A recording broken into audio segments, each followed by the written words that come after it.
Hello Jaguars, my name's Anet. I'm called Ant sometimes for people that don't know how to say my name properly. I'm here with my little show, The Library's Nook. I'm more into horror, so I'm sorry for those who like romance. I'm just not that type of person. Today we're talking about It. It's funny. It's right here. It. Really funny. I like how the author just... No. But it's funny. Like an unprofessional person, I have my notes on my phone. I missed spooky season, so enjoy this scary book on Christmas season instead. The author Stephen King has created other beautiful novels like Carrie, Cujo. I have beef with Cujo. We have The Shining, really famous, especially due to the stuff that the actors had to suffer through. It's mostly known for that. This quick summary of the book. The story follows the experiences of 7 children as they're terrorized by an evil entity that exploits the fears of its victims to disguise itself while haunting its prey. A lot of people have theories about what the creature is, demon or alien. Most people like to lean with alien for some odd reason. Apparently there's a show or it's a mini-series that I never heard about that released its first episode on November 18, 1990. It was a success in ABC with 30 million viewers and multiple award nominations. I've never heard of it, which is strange. But I was curious, the actor who played this Pennywise was Tim Curry. Now the film adaptation has 2 movies, that being It, released in 2017, the sequel It Chapter 2, which released in 2019, with the actor, and I'm sorry if I say this wrong, because I pronounced it wrong the first time I was trying to say his name. It was Bill Skarsgård, who played Pennywise in both movies, which is nice. That actor finally played both his roles in 2 movies without it being changed. Like normally, it's always being changed. The first adaptation of It, the book, was published on September 15, 1986. It's amazing how, even though it was really old, it still lived on. It still lives on now. My sister's terrified of clowns, but I love them. I love them because she's scared. Stephen King's books, especially It, really long, especially the one with uncut background stories. It's really hard to read all of them in one day. I couldn't do it. I had to break it down in a whole week because I could not read his entire book without having a brain fart and having to stop midway and have a cleanser and read other stuff with pictures. I could not handle his spelling mistakes. I'm pretty sure he has an editor, but that didn't work out. Still love his work though. It's weird, but I like it. It's a nice weird. I have beef with Cujo, which I'm gonna do next, which I hate.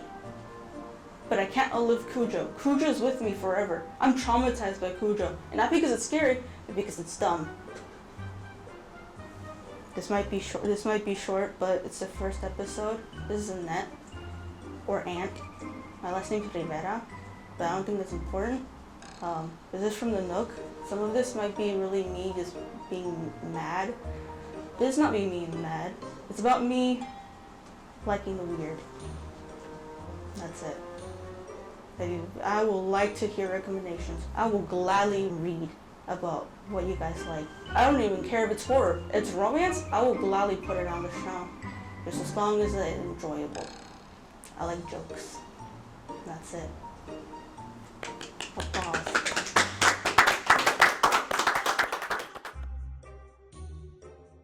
Well, special guest, we have Mr. Vela.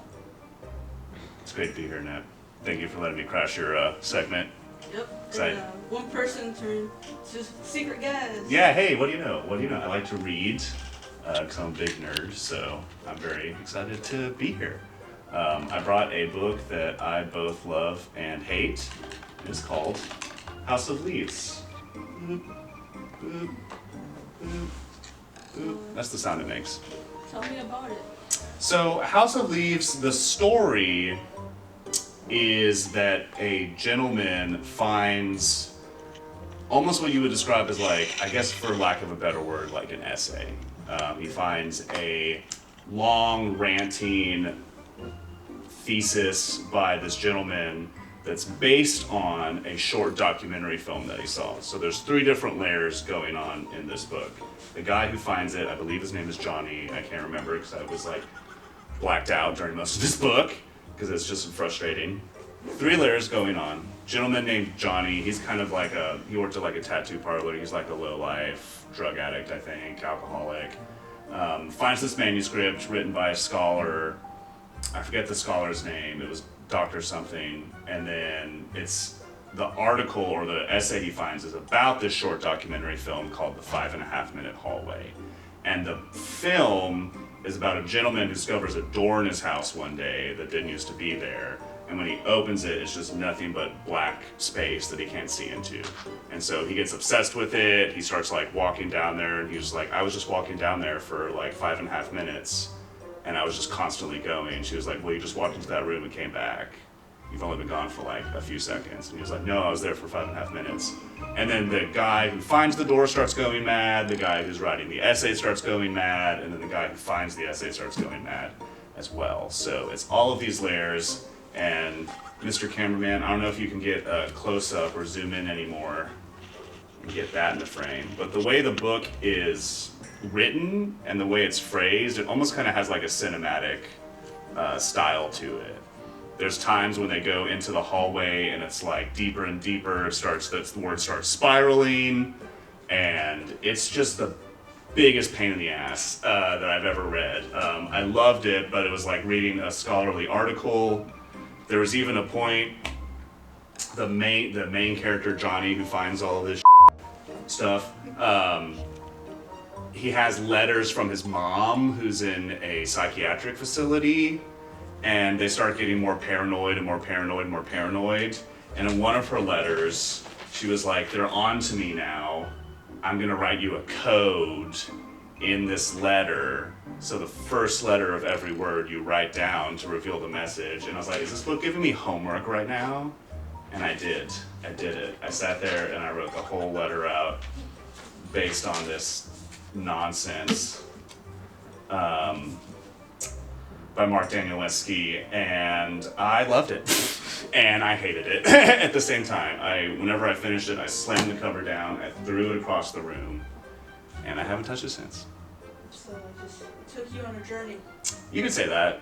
A good one or bad one, I couldn't tell you, but I'm glad I read it. I have asked every English teacher in the school if they've read it. No one's heard of it, so.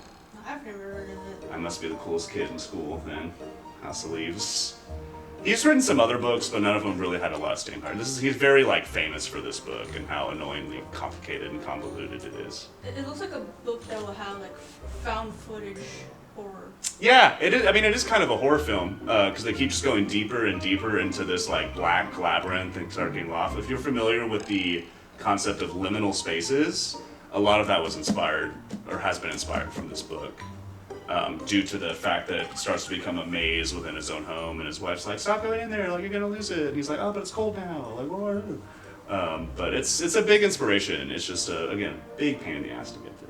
Would you recommend people to read it? I would recommend people to read it if they hated themselves. I'm just kidding. Like I said, it's a really challenging book. Is whenever you guys are about to go off and get into college, you're gonna have to read a lot of like scholarly essays and stuff like that. So maybe take some time after that, like kind of cool off, and then try this book because you don't want to be in the middle of 200 pages of reading for college and then have to read this. It's exhausting, much like you were saying with it. There's a lot of times when you're like, I want to be done with this and have a palate cleanser, so I'd read some manga or something to refresh myself. It took a while, but I'd say overall, I don't know if you want to go a rating system, but I'd say out of 5, I'd give it like a 4.5. 4.5?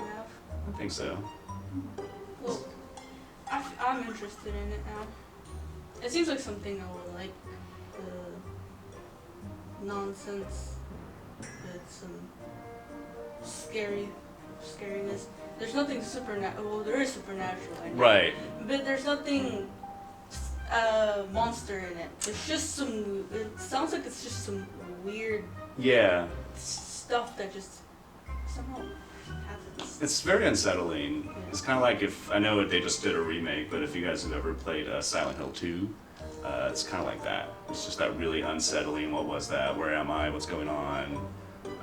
But the idea of having a story within a story within a story, you kind of lose track easily. It's kind of hard.